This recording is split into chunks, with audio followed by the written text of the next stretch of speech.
Jadi kita melihatnya nanti ke depan Indonesia ini sangat punya potensi untuk mengembangkan entertainment industry.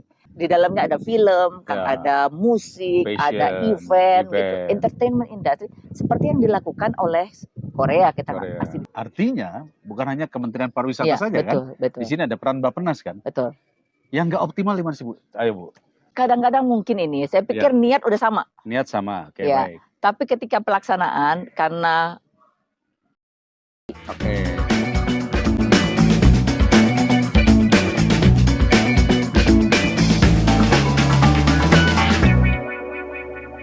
Alhamdulillah, selamat siang nih.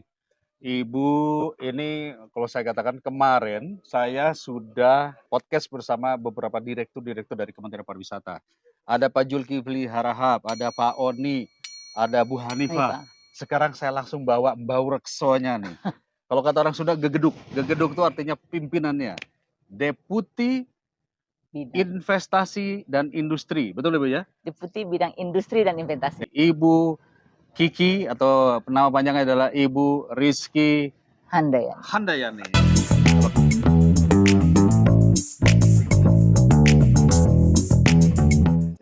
Apa kabar Bu? Alhamdulillah Kang Dede. Bu, saya lihat di gelar Ibu Kiki, ya Ibu Rizky Handayani, tapi depannya IR, Insinyur. Ya. Sementara belakangnya adalah Magister Bisnis. Betul. Dari mana Bu? Jadi saya kuliahnya S1-nya Kang Dede di sini di Bandung. Di ITB. Jurusan Perencanaan Wilayah dan Kota. Kemudian setelah lulus daftarlah di Kemenpar, waktu masih Parpostel waktu itu. Parpostel, oke. Zamannya Pak Yop Ave. Sebelum Pak Susilo Sudarman. Masih ngalamin Pak Susilo Sudarman, tapi kemudian Pak Yop Ave. Nah, 3 tahun kerja ya ngambil S2 di Australia, di Victoria University di Melbourne. Dapatlah gelar Master Business Tourism Management. Ini lagi viral nih Bu, saya dengar ini ada cerita, ada seorang profesor Ibu Mira Gunawan nih. Ini lagi viral di TikTok, di Instagram, di mana-mana yang menceritakan tentang bahwa kebijakan negara saat ini dalam membuat skala prioritas destinasi itu salah. Gimana tuh ceritanya Bu? Saya kenal Bu Mira itu sudah puluhan tahun, Kang Dede.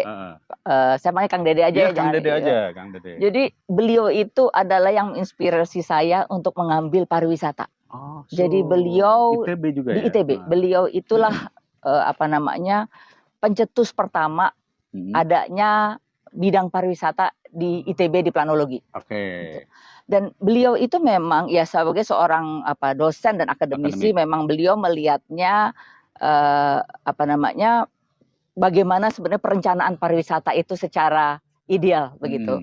Dan kami semua di Kemenparekraf itu beliau kan juga pernah menjadi salah satu dirjen destinasi. Iya, deputi destinasi waktu itu. Berarti dia paham sekali ya? Paham sekali. Beliau paham sekali. Bukan asal ngomong-ngomong yang viral aja ya? Bukan. Beliau tuh sangat paham dan beliau sebenarnya banyak memberikan masukan kepada kami. Beliau terlibat di dalam pembuatan Indonesia Tourism Integrated Tourism Master Plan di beberapa wilayah yang Raja Ampat. Termasuk kalau nggak salah membuat undang-undang pariwisata beliau terlibat, yang pertama ya? Yang tahun 2000 Undang-Undang Pariwisata tahun 2010 kalau nggak salah. Beliau terlibat. Jadi beliau sangat paham tentang pariwisata. Nah, masukan-masukan beliau sudah kami terima. Jadi kami sudah melakukan pertemuan melalui Zoom dengan Mas Menteri juga, Mas Andi bilang kita ngobrolin gitu dan beliau sebenarnya salah satu juga sering menjadi konsultan kami untuk menyusun begitu ya memang. Jadi saya pikir masukan beliau sangat bagus dan beliau juga melihat bahwa ini bukan hanya pada saat ini. Jadi memang ada salah nih pemerintah negara, tapi beliau melihat bahwa memang ketika di dalam perjalanan mungkin ada yang kurang pas. Jadi kami sudah berdialog dengan beliau. Yang penting sudah ada komunikasi. Sudah.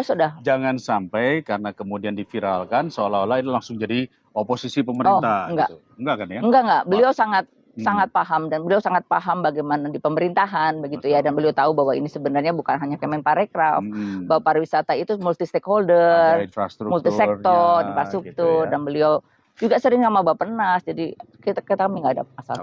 Alhamdulillah ya, karena kadang-kadang kita juga kan ketika melihat viral, wah jangan-jangan ini ada sesuatu yang disebut sebagai mengkritik pemerintah, apa segala macam, kan kita nggak mau seperti itu. Terima kasih Bu. Ya, ini sekarang saya berpaling lagi di sini. Ini lokasi ini namanya adalah lokasi Kampung Batu. Kampung Batu di Kabupaten Bandung. Tepatnya, ini adalah sebuah lokasi yang dulunya merupakan galian tambang, Bu. Ini galian tambang dibikin sedemikian rupa, akhirnya jadi tempat pemancingan, tempat restoran, camping ground, bahkan ada buat kolam renang segala. Menurut Ibu gimana ini tempat ini, Bu? Saya pikir ini bagus sekali Kang Dede ya, dari segi perencanaan wilayah nih kalau saya bilang memang sebenarnya ruang terbuka buat masyarakat itu penting sekali. Nah, kita ini sangat kurang sebenarnya suatu kota ruang terbuka, dan ini salah satu saya pikir satu kreativitas ya, inovasi yang sangat bagus ya, siapapun yang bikin ini Kang Dede ya. Dengan kemudian saya ngelihat ada kekhasannya, yaitu ada batu yang gede besar sekali ya. Dulu kalau kita pikir penambangan batu udah deh pasti environment-nya rusak.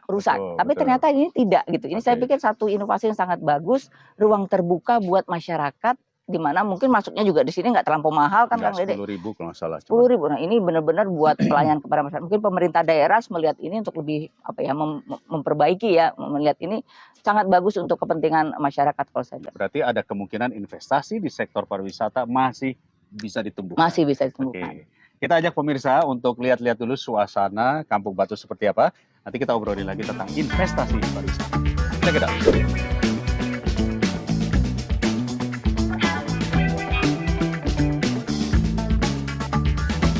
Sudah ada minuman teh manis nih, es teh manis. Sangat pasti. Bu, ngobrol investasi nih, Bu. Ini kan kayak begini butuh investasi. Ya. Ibu kan Deputi Bidang Industri dan Investasi. Jadi saya berbicara dulu, Bu. Pariwisata Indonesia ini sudah masuk di WTO. Kita masuk dalam grade negara dengan destinasi pariwisata yang cukup baik.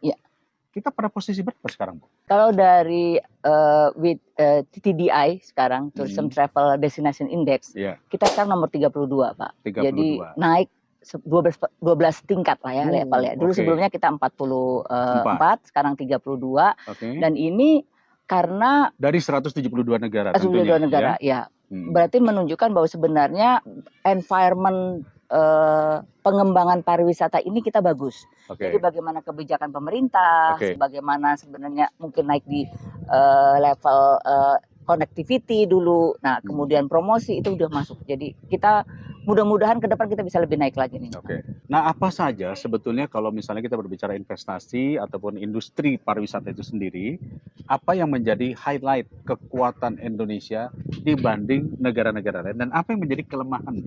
Kita ngelihat sejarah nih Kang. Dari kita melihat dulu itu dari data-data kalau investasi pariwisata itu ke hotel. Hotel-hotel besar, khususnya kalau kita lihat di Bali dan beberapa kota-kota besar di Indonesia. Jadi kalau Bali udah sebagai destinasi yang paling favorit lah untuk investasi. Kemudian kota-kota lainnya jadi hotel-hotel yang city hotel segala macam besar. Nah, dengan adanya COVID nih Kang Dede ya, ini mau PMA maupun PMDN. Dengan adanya COVID kemarin, gitu ya, di mana kita memang melihat bahwa banyak sekali industri pariwisata yang tiarap nih Kang. Banyak sekali hotel-hotel yang sekarang dijual di Bali. Ini jual. Jadi akhirnya ini membuat investasi di bidang hotel agak terhambat, Kang. Investasi di bidang hotel agak terhambat.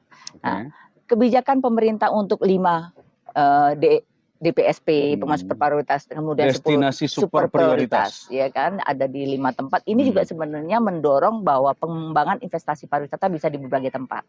Ya di Danau Toba atau Sumatera Utara lah ya, kemudian di Labuan Bajo. Ya, ini semua kita lagi dorong untuk investasi. Belum lagi di KEK, kawasan ekonomi khusus. Yang beberapa itu memang pariwisata seperti di Belitung.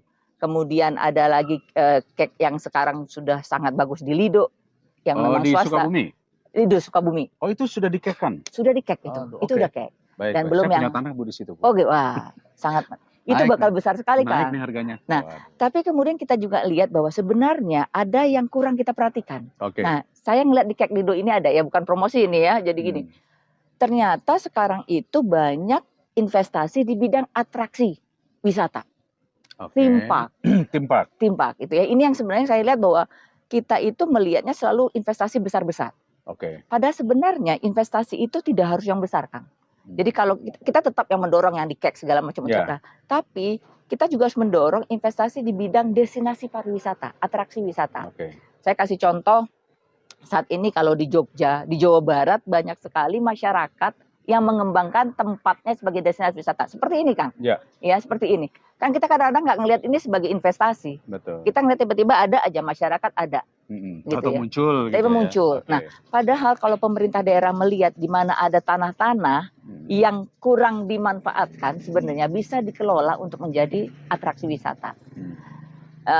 Kami baru berdiskusi bincang-bincang dengan salah satu orang investor anak muda, Kang. Maksudnya investor lokal nih ya? Investor lokal. Ternyata sekarang untuk hotel saja 80% investor itu lokal, Kang. 80%? 80% untuk yang hotel.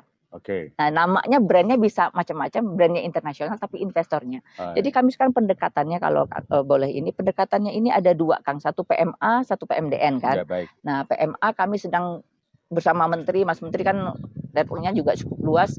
Ya. Kami berasal dari India, dari Mumbai. Ternyata mereka selama ini tidak tahu. Ya. Gitu ya. Ternyata India ini kan salah satu negara yang, kalau BRICS ya, salah satu negara yang diperhitungkan. Ya, BRICS ya, Brazil, Rusia, India, China, gitu ya. Nah, ini yang saya pikir kita belum melihat South ini, selatan ini sebagai yang investor. Kita selalu ngelihat yang negara maju utara. Eropa, yang dari utara. Sebenarnya India ini sangat luar biasa. Investor ini juga ya? Investor juga. Oke, baik. Dan kemudian kita ngelihat pariwisata jangan ansih pariwisata misalnya hotelnya, tapi suatu yang integrated. Kalau kita ngelihatnya investasi. Jadi kita melihat ada beberapa yang sangat potensial untuk kita dorong dalam investasi, yaitu atraksi wisata, destinasi wisata, Kang. Nanti mungkin lari ke kayak desa wisata. Gimana kita membuat desa wisata itu kita ada investor. Kedua, saya lihat di entertainment industry. Oh, oke, baik. Ya, kata di dalamnya ada film, kan ada musik, fashion, ada event, gitu. Entertainment industry seperti yang dilakukan oleh Korea, kita pasti bicara. Jadi mereka melihatnya itu sebagai satu integrated antar berbagai sektor atau subsektor. Nah, ini yang perlu kita dorong bersama. Mungkin ke depan industri apa sih sebenarnya Indonesia mau, gitu ya. Orang sudah bicara mengenai sekarang tetap mining, gitu ya, industri yang mengekstraksi alam, tapi kita harus melihat entertainment industry sebagai suatu kesatuan besar. Event itu termasuk entertainment industry. Event berarti ada event-event tahunan, yearly, atau yang berkaitan sama sub-sub tadi. Betul. Ya, dan nanti kan keluar apa di entertainment industry itu ada fashionnya pasti. Ketika orang bikin film, Kang, pasti ada fashionnya. Ada kostum, ada make-up segala macam. Dan bisa turunannya. Kemudian belum musik industri. Nah, kemudian itu perlu didukung oleh tourism industry, hospitality industry. Hotelnya. Harus ada hotelnya. Harus ada hotelnya. Ada restorannya. Betul sekali. Dan apa? SDM-nya, Kang. Oke. Nah, jadi kita melihatnya nanti ke depan Indonesia ini sangat punya potensi untuk mengembangkan entertainment industry. Nah, investor-investor sekarang itu memang nyarinya ke arah sana. Jadi investasi itu bukan harus lahan yang besar, tapi kemudian investasi di bidang pengembangan SDM, misalkan, Kang, games, animasi, itu investasi orang. Dia bisa bekerja di Indonesia, tapi kemudian proyeknya di luar negeri. Part of the investment, saya pikir itu ya. Dan menciptakan lapangan kerja. Kan ujung-ujungnya apa sih investasi itu, Pak? Ada lapangan pekerjaan.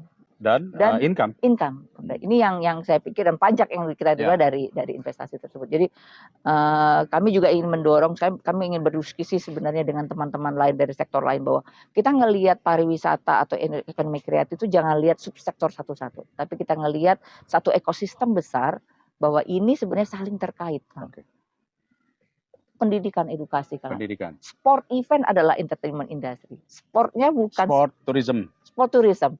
Jadi jangan melihatnya hanya sebagai betul peningkatan peningkatan dari atlet kita itu mungkin di Kementerian Olahraga, tapi sport sebagai satu industrinya ini yang perlu kita dorong. Itu merchandise segala macam. Dan itu sudah dituang di dalam Undang-Undang Keolahragaan, Bu. Namanya adalah industri olahraga. Betul.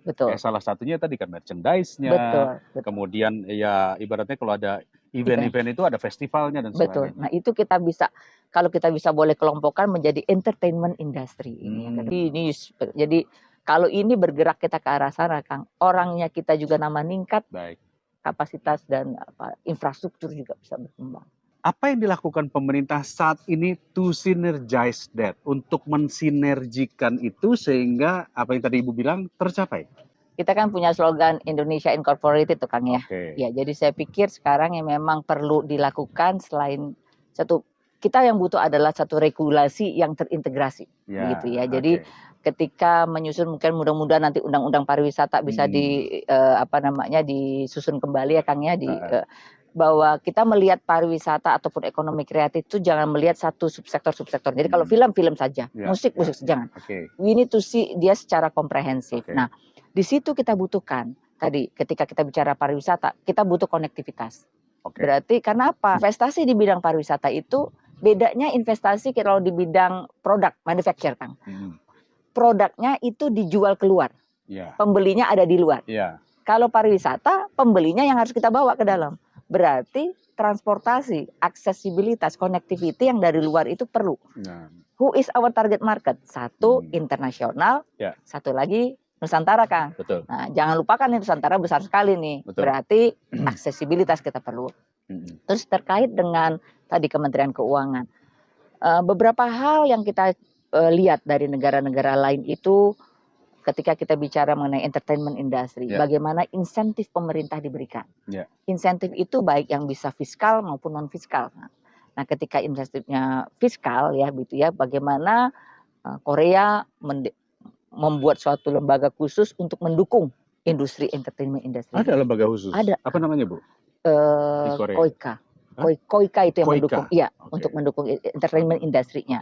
Nah, ada yang lain juga, ada yang buat musik segala macam, Kang. Nah, ini kalau saya pikir kita perlu ini ya, Kemenparekraf membuat regulasi, tapi kan untuk yang saat ini kan kita APBN sesuai dengan peraturan APBN. Betul. Tapi ada hal-hal yang memang didukung dengan model yang non APBN. Kita bisa kolaborasi dengan swasta, tapi tentunya tetap harus ada pemerintah untuk memberikan mensupport industri tersebut supaya bisa lompat, Kang. Kalau sekarang ini kita tuh banyak banget, sebenarnya sudah potensinya udah gede banget. Orang-orang melihat, dia bilang begini, ini orang dari Korea bilang, kami butuh lebih dari 20 tahun mengembangkan entertainment industry. Tapi kami yakin Indonesia tidak perlu 20 tahun.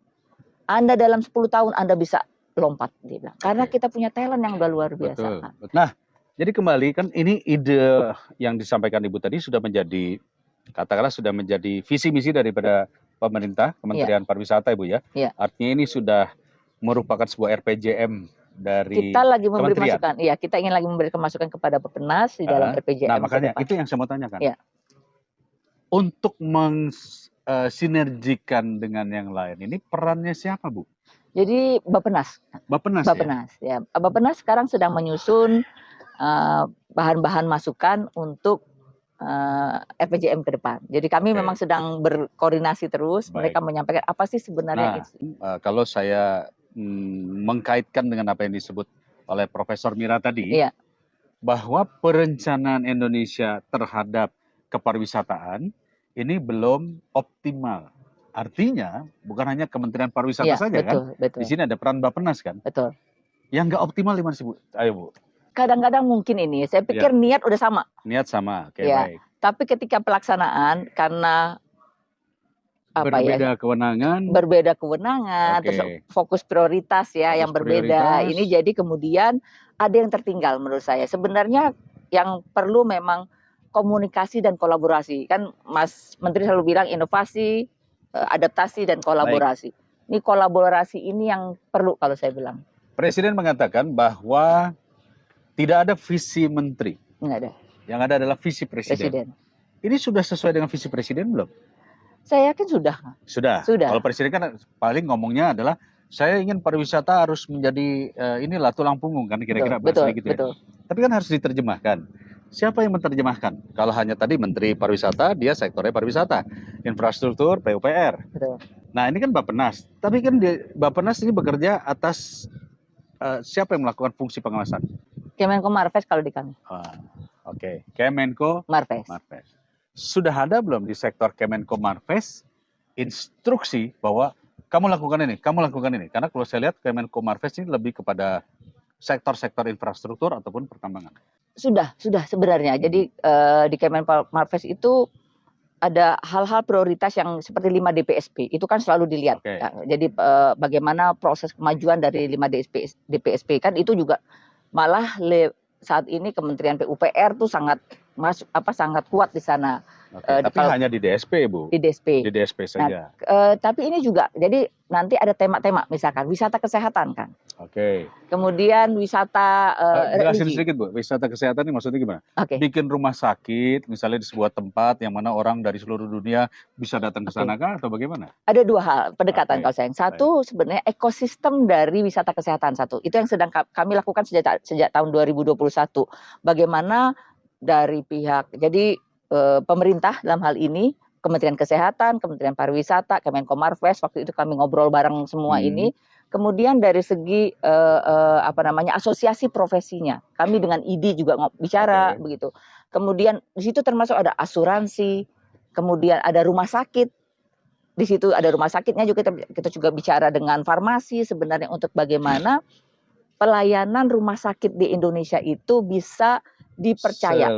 Selevel. Sebenarnya dari segi kemampuan sudah selevel, tapi yang masih belum itu trust. Oke. Itu kalau kita bicara wisata kesehatan. Nah, baik, saya mantan ketua Komisi 9 Kesehatan, jadi paham nih ceritanya. Dan kemudian kedua, dibangun satu sekarang namanya KEK untuk wisata kesehatan di Sanur. Ini yang sedang mendorong orang luar. Sebenarnya ada 2 fungsinya wisata kesehatan. Di mana di Sanur? Di Sanur. Oke. Satu, menahan atau mengurangi orang Indonesia keluar karena kebocoran kita cukup tinggi di situ. Nah, ini bagusnya Kang, sejak 2021 kami mulai itu Medan sudah membuat. Jadi badan seperti Komite Wisata Kesehatan Kota Medan. Kemudian Manado bikin, dan sekarang sebenarnya beberapa kota ingin menjadi destinasinya menjadi destinasi wisata kesehatan dan mereka mengurangi sebenarnya.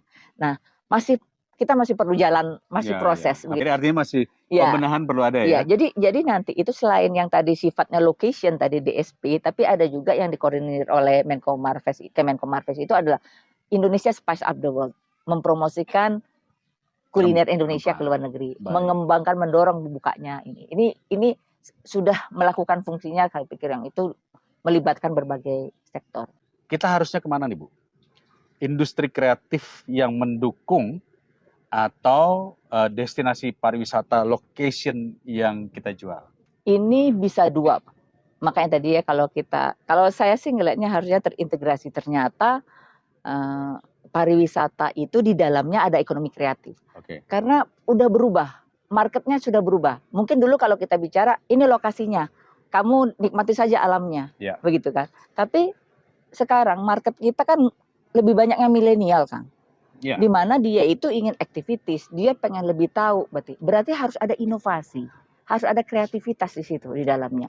Dulu yang cuma melihat, sekarang itu mereka mau beraktivitas, mau berinteraksi. Nah, disitulah diperlukan, saya pikir ke depan bahwa melihat destinasi pariwisata secara lebih kreatif.